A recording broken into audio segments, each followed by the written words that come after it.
Good evening दोस्तों। मैं are के बिस्वा आप सभी का केएमटी क्लासेस में स्वागत करता हूं।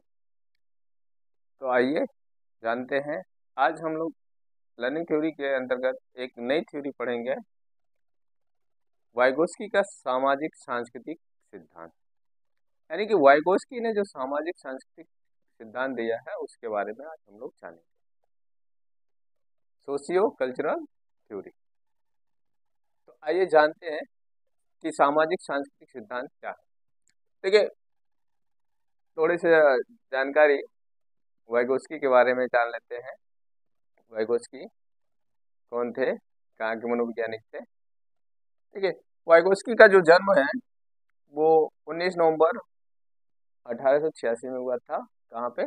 ये एक रूसियन मनोवैज्ञानिक थे, रूस के मनोवैज्ञानिक थे, ये रूसी मनोवैज्ञानिक थे, इसलिए रूसियन मनोवैज्ञानिक थे। इन्होंने जो सिद्धांत दिया है, जिस सिद्धांत का प्रतिपादन किया है वो सिद्धांत है सामाजिक सांस्कृतिक सिद्धांत। और साथ ही साथ एक और सिद्धांत का प्रतिपादन किया है, संज्ञानात्मक विकास का सिद्धांत। तो हम लोग सी टेट की परीक्षाओं की दृष्टि से पढ़ रहे हैं, तो सी टेट के सिलेबस में जो वाइगोस्की द्वारा दिया गया सिद्धांत है वह सिद्धांत है सामाजिक सांस्कृतिक सिद्धांत। यानी कि सामाजिक सांस्कृतिक जो विकास का सिद्धांत है उसके बारे में पूछा जाता है। संज्ञानात्मक विकास का सिद्धांत ये जीन पियाजे के द्वारा दिया गया जो संज्ञानात्मक विकास का सिद्धांत है उसको पूछा जाता है। तो संज्ञानात्मक विकास के सिद्धांत में जीन पियाजे के द्वारा दी गई जो सिद्धांत है उसको पूछा जाता है, और वाइगोस्की के द्वारा जो दिया गया सिद्धांत है सामाजिक सांस्कृतिक सिद्धांत, इसके बारे में पूछा जाता है सीटेट की परीक्षा में। तो आज हम इसी सिद्धांत को जानेंगे, और इसको किसी अन्य दिन किसी अन्य वीडियो में जानेंगे कि वाइगोस्की द्वारा जो संज्ञानात्मक विकास का सिद्धांत दिया गया है वो क्या है। Date clear? ठीक, जानते हैं। देखिए, वाइगोस्की ने बताया है, मतलब यह सिद्धांत हमें यह बताता है कि जब बच्चा का जो विकास होता है, बच्चे का जो विकास होता है वह विकास उसके सामाजिक क्रियाओं के द्वारा होता है। जब उसका विकास जो समाज समाज और उसकी जो संस्कृति के मिलकर जो एक अंतःक्रिया होता है, उस अंतःक्रिया के द्वारा बच्चे का विकास होता है। तो यह सिद्धांत हमें यही बताता है, वाइगोस्की ने जो अपना सिद्धांत में बताया है कि उनका कहने का तात्पर्य यह है कि बच्चे का जो विकास होता है वो सामाजिक अनुक्रिया के द्वारा होता है। अब सामाजिक अनुक्रिया किस प्रकार से होता है? सामाजिक अनुक्रिया में उसका समाज, उसका कल्चर और उसकी भाषा, तीन चीजें सामाजिक अनुक्रिया के अंतर्गत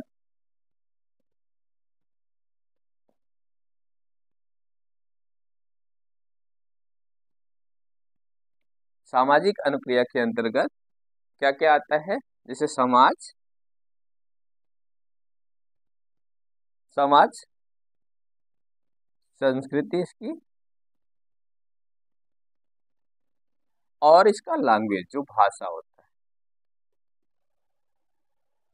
समाज, संस्कृति और भाषा, इन तीनों का एक दूसरे के साथ अंतःक्रिया, इसका इसके साथ अंतःक्रिया, इसका इसके साथ अंतःक्रिया, इसका इसके साथ अंतःक्रिया, इसका तीनों का एक दूसरे के साथ जो अंतःक्रिया होता है उसके द्वारा बालक का विकास होता है। बालक के विकास में समाज का भी बहुत महत्वपूर्ण भूमिका है, संस्कृति की महत्वपूर्ण भूमिका है, और साथ ही साथ उसके भाषा का भी महत्वपूर्ण भूमिका है। ये जो वाइगोस्की द्वारा दी गई सिद्धांत है उनके द्वारा बताया गया। Date clear? देखिए, बच्चा जब होता है, कोई भी बच्चा होता है, कोई भी बच्चा है, बच्चे का जब अंतःक्रिया होता है किसके साथ? समाज के साथ। भाषा उसकी मदद करता है, और उसकी संस्कृति और समाज के साथ जो उसकी अंतःक्रिया होता है उसमें उसकी भाषा क्या करता है? उसकी हेल्प करता है, किसमें? उसके विकास। तो इस प्रकार आप कह सकते हैं कि बच्चे का जो विकास होता है उसमें समाज और संस्कृति के मध्यस्थता के कारण, मध्यस्थता यानी उसके अंतःक्रिया के कारण, जिसमें उसकी भाषा क्या करता है? भाषा उसकी हेल्प करता है, भाषा उसकी मदद करता है। तो इस प्रकार जो अंतःक्रिया होता है, तो इस अंतःक्रिया के कारण बच्चे का या बालक का विकास होता है। क्लियर है? यहाँ तक क्लियर है सभी को? देखिए, आप दूसरे शब्दों में समझते हैं कि बालक का जो अधिगम होता है, मान लीजिए अधिगम, अधिगम के साथ साथ उसका विकास, अधिगम और विकास, इन दोनों में किसका हाथ होता है? उसके, जो उसकी संस्कृति होती है, उसकी सांस्कृतिक, संस्कृति के साथ साथ उसकी और सामाजिक जो वातावरण, सामाजिक, सामाजिक वातावरण, ठीक है, सामाजिक वातावरण की जो मध्यस्थता होती है उसके साथ साथ चलती है, सामाजिक वातावरण की मध्यस्थता के साथ साथ, ठीक, उसके मध्यस्थता के साथ चलता है।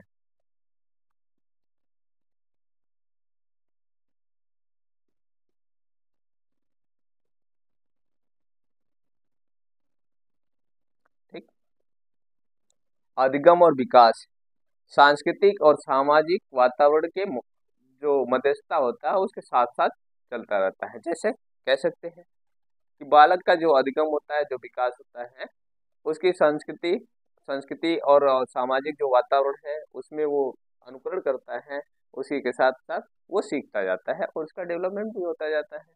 क्लियर है? देखिए, अब एक बात और आता है कि वाइगोस्की, देखिए बार बार ये प्रश्न पूछा जाता है कि वाइगोस्की कैसा मनोवैज्ञानिक है, किस तरह का मनोवैज्ञानिक है, व्यवहारवादी मनोवैज्ञानिक है, संरचनावादी मनोवैज्ञानिक है, मानवतावादी मनोवैज्ञानिक है, ये किस तरह के मनोवैज्ञानिक है, या संज्ञानात्मक मनोवैज्ञानिक है। तो हमेशा ये याद रखिए कि वाइगोस्की जो है, वाइगोस्की, वाइगोस्की जो है एक संरचनावादी मनोवैज्ञानिक है।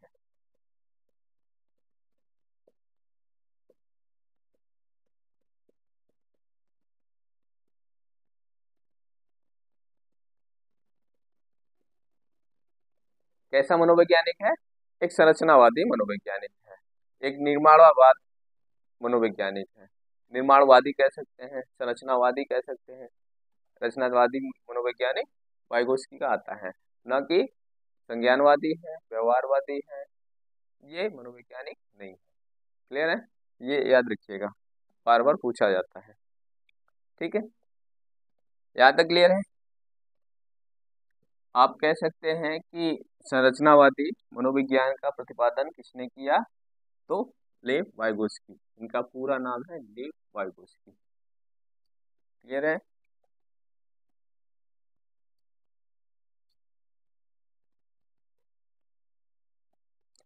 आप कहिए सामाजिक, सामाजिक निर्माणवाद या निर्माणवाद या सामाजिक संरचनावाद।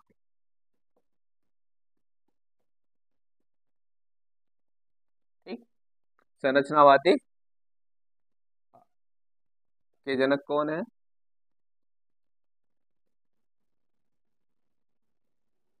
कौन है? वाइगोस्की।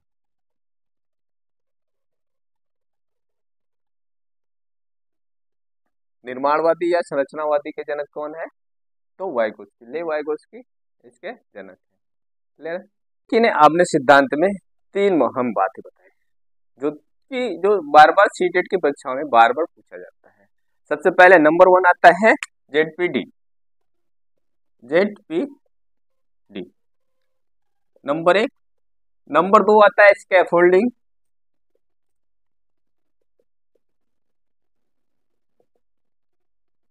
और नंबर जो 3 है वो है MKO। सबसे पहले बात करते हैं नंबर 1 जेडपीडी। जेडपीडी क्या है? Zone of proximal development, zone of proximal development.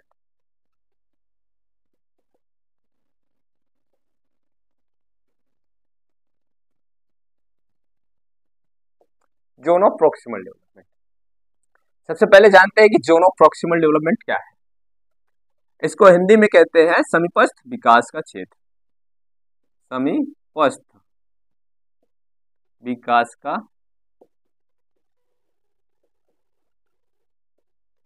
क्षेत्र, या फिर कहते हैं अधीनस्थ, अधीनस्थ विकास का क्षेत्र।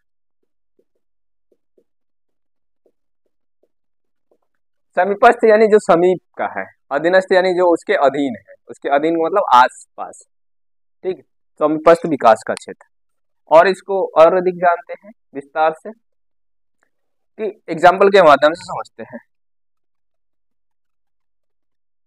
उदाहरण के माध्यम से इसको समझते हैं कि जोन ऑफ प्रॉक्सिमल डेवलपमेंट होता क्या है।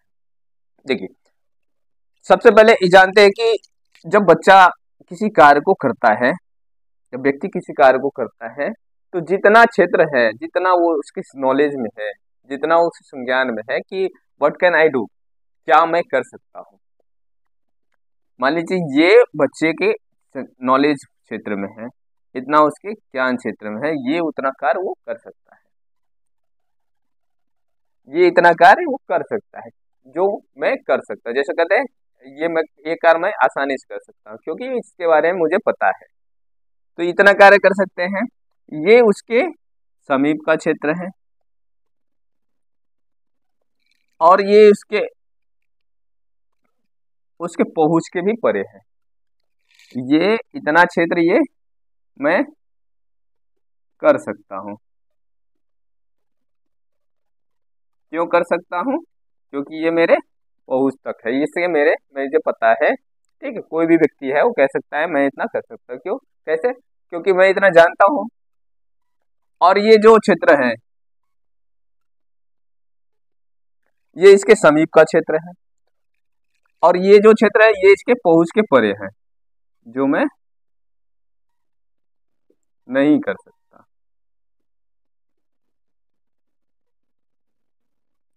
जो मैं कर सकता हूँ, जो मैं नहीं कर सकता है, क्योंकि ये मेरे पहुंच के परे है। कोई भी व्यक्ति कह सकता है कि मेरे पहुंच के परे है, इसके बारे में सोचता ही नहीं। लेकिन ये जो क्षेत्र है, इसके समीप वाला जो क्षेत्र है, अगर इसी में कोई एमके हो, जैसे यहाँ पे एमके अगर कोई मिल जाए, कोई जानकार व्यक्ति मिल जाए जिसकी सहायता से इस क्षेत्र को वो कर सकता है, तो यही जो क्षेत्र होता है इसी को कहते हैं ZPD, जोन ऑफ प्रॉक्सिमल। जो मैं कर सकता हूँ और जो मैं नहीं कर सकता हूँ उसके जो बीच का क्षेत्र होता है उसको कहते हैं जोन ऑफ प्रॉक्सिमल डेवलपमेंट। एक और एग्जांपल के माध्यम से समझते हैं, जैसे ये क्षेत्र है करने का क्षेत्र और ये न करने। अब इन दोनों के बीच में जो आएगा इतना है कर सकता है और ये नहीं कर सकता।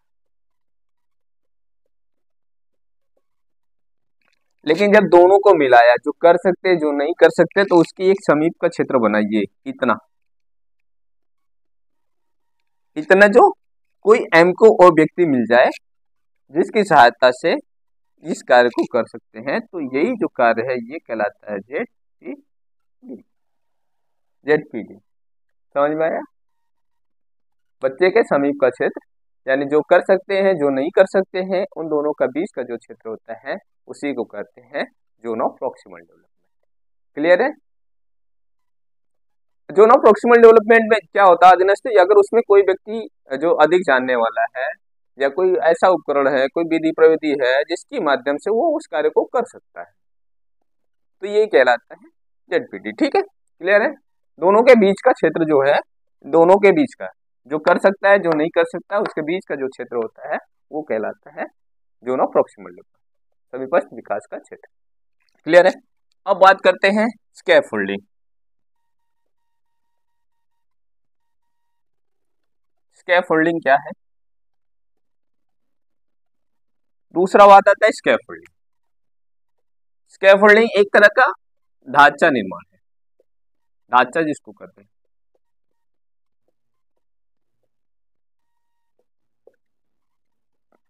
या आप कह सकते हैं एक तरह का हेल्प है,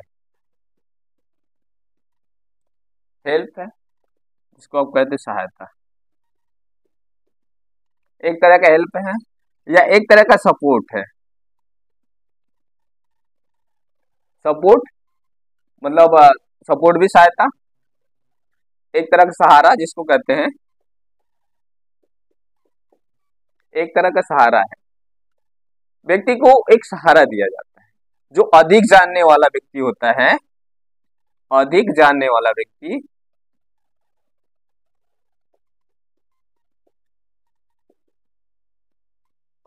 अधिक जानने वाला व्यक्ति कम जानने वाले व्यक्ति को,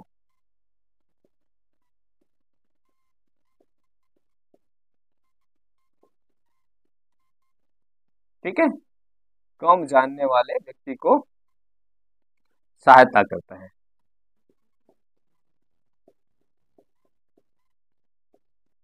क्या करता है? वो सहायता देता है।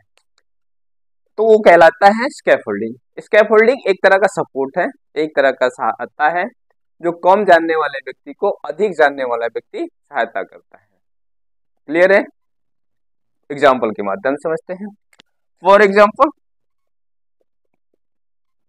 अगर कोई व्यक्ति साइकिल चलाना नहीं जानता है, तो और एक व्यक्ति साइकिल चलाना जानता है और एक नहीं जानता है, तो अब क्या करता है? जो व्यक्ति साइकिल चलाना नहीं जानता है और जो जानता है, जो जानकार व्यक्ति है, उसको सहायता देता है साइकिल चलाने में।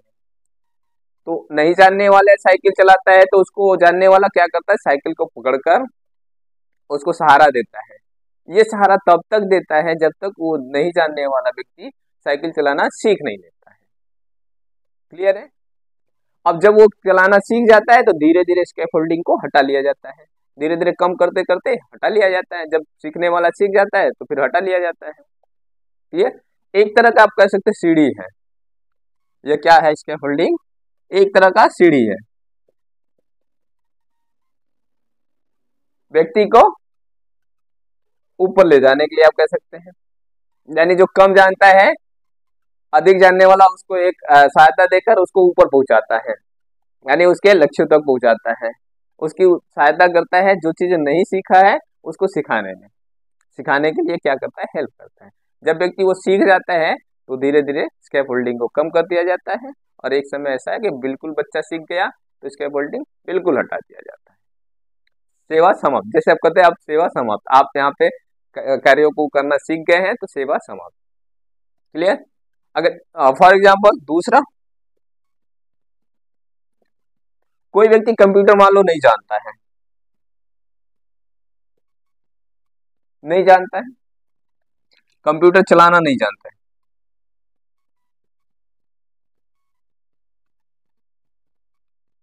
कंप्यूटर चलाना नहीं जानता है, तो कंप्यूटर का जो जानकार व्यक्ति होता है उस व्यक्ति को कंप्यूटर चलाना सिखाता है। तब तक सिखाता है, तब तक जब तक वो सीख नहीं जाता है। तो जब वो सीख जाता है तो उसको सिखाने की जरूरत नहीं है, तो ऑटोमेटिक आप वो अपना कार्य करना जान जाता है। चाहे किसी भी फंक्शन में कार्य करना हो तब तक उसको सहायता देते हैं, जब तक उस फंक्शन के बारे में नहीं जान जाता है। उस फंक्शन के बारे में जान गया कंप्यूटर के तो उसको सहायता देना बंद कर देते हैं। क्लियर है? ये होता है स्कैफोल्डिंग। क्लियर? एक तरह का सपोर्ट है व्यक्ति को उसके कार्यों को सिखाने के लिए। जब तक सिखाते हैं तब तक वो सीख नहीं लेता है, जब सीख लेता है तो स्कैफोल्डिंग धीरे धीरे हटा दिया जाता है। सेवा, जब सीख जाएगा तो सेवा समाप्त हो गया। क्लियर है? अब आता है एमकेओ।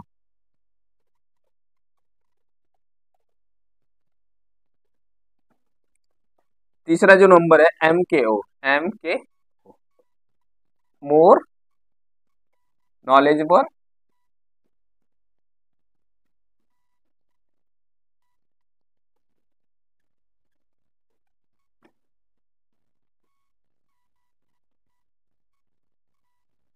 अदर, मोर नॉलेज अदर, यानी जो अधिक जानने वाला व्यक्ति है, अधिक जानकार व्यक्ति। अन्य कह सकते हैं अधिक जानकार वाले, अन्य जो अधिक जानकारी रखता है। जो आप जितना जानकारी रखते हैं उससे जो अधिक जानकारी रखते हैं उसको कहते हैं मोर नॉलेज टू अदर, यानी कि अधिक जानने वाला व्यक्ति। अब देखिए कम जानने वाले व्यक्ति को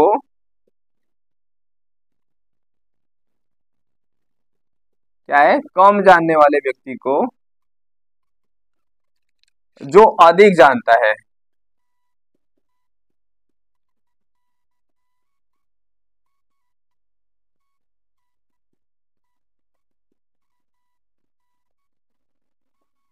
ठीक, कम जानने वाले व्यक्ति को अधिक जानने वाले व्यक्ति के अगर साथ रख देंगे तो इसके साथ यानी इसके संगत में यह व्यक्ति भी अधिक ज्ञानवान हो सकता है, ठीक है ना, अधिक ज्ञानवान हो जाएगा, क्योंकि जब ये इसके संगत में रहेगा तो ये भी अधिक जानकारी हासिल कर लेगा।